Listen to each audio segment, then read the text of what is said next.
Actually, the only thing that I would like to say is that I had the opportunity to witness the picket this weekend in a public place.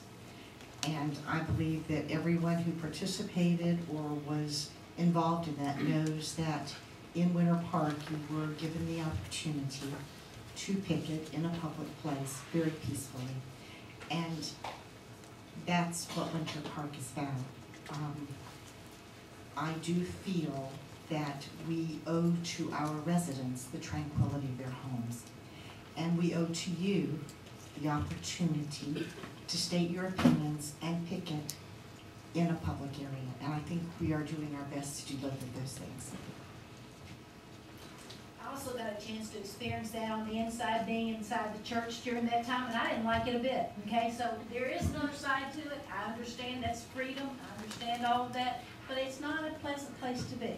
It's not a pleasant place to be, but that was exactly what happened. It was kind of interesting how unifying something like that was in our church and in our community. So there's no easy answer. Everybody's entitled to their own issues and own deals, but it's still not always all that fortunate for everybody who happens to be involved close by.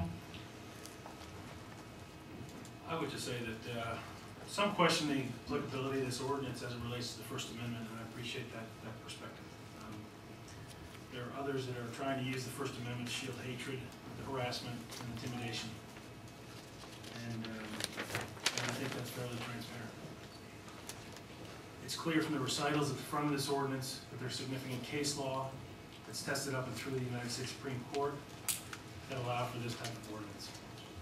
So for me, the constitutionality of this ordinance is defensible. As every attorney that I deal with in my professional life says to me, when I ask them, are we covered here? They will say, anybody can sue you for anything. So for those that threaten, sure, I mean, you can, and we'll see. From my perspective, one of the most important responsibilities of every elected government official is to ensure the safety of their constituency. It's sad that we're forced to enact such an ordinance. If it wasn't today, it would probably be sometime in the near future for some other reason. Regardless of the profession of the targeted person, this most crude form of harassment doesn't belong in our community. Also assuring is that nearby municipalities and municipalities across the country have similar ordinances. So that certainly is an assuring support for this for us. This in no way restricts a group or an individual's right to free speech in our city. It simply allows us to direct those wishing to intimidate and harass people away from residents and into more appropriate areas. Just say again, I'm disappointed we have to do this, regardless of the profession of the person that you want to picket, protest. There are appropriate areas, there are appropriate places, and we certainly allow that. So I'll be supporting this ordinance. I'll also be supporting this ordinance. I had the opportunity to go between commission meetings last weekend. I went home. And home for me is in Sylvania, Ohio. And just that the word home resonates with you.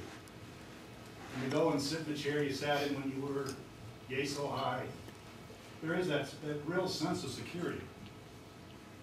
And before we were a place to live, work, and play, before we were a city of culture and heritage, Winter Park is a city of homes. And it used to be said when you could see the smoke from your neighbor's chimney, it was time to move. Well, we don't have those options anymore.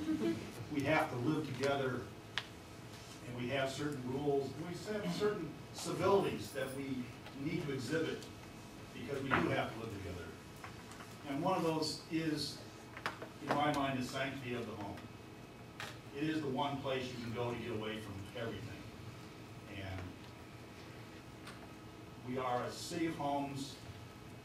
If I have sworn to uphold the Constitution, but I've also looked every one of my neighbors in the eyes and said, I'm going to do what's in the best interest of Winter Park. And to be quite honest, if that was constitutional or not constitutional, I would still do it.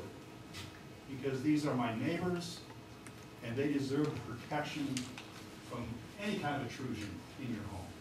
And so I am supporting this wholeheartedly this evening.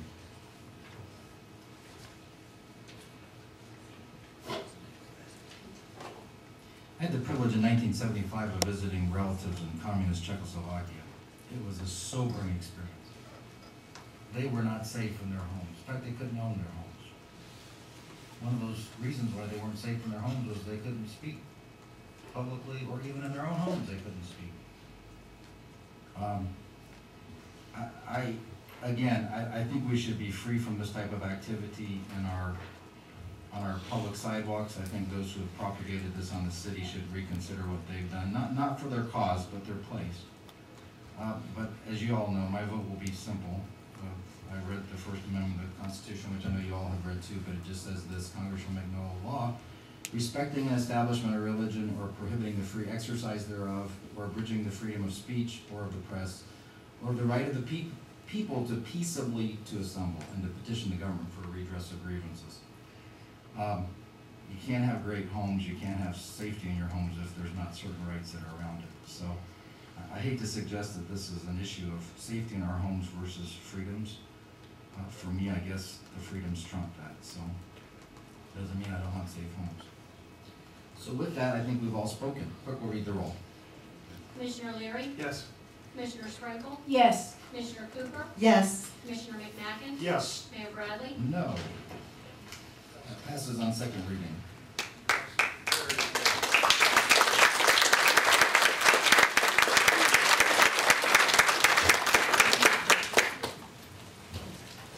Commissioners, we are going to have a brief shade meeting.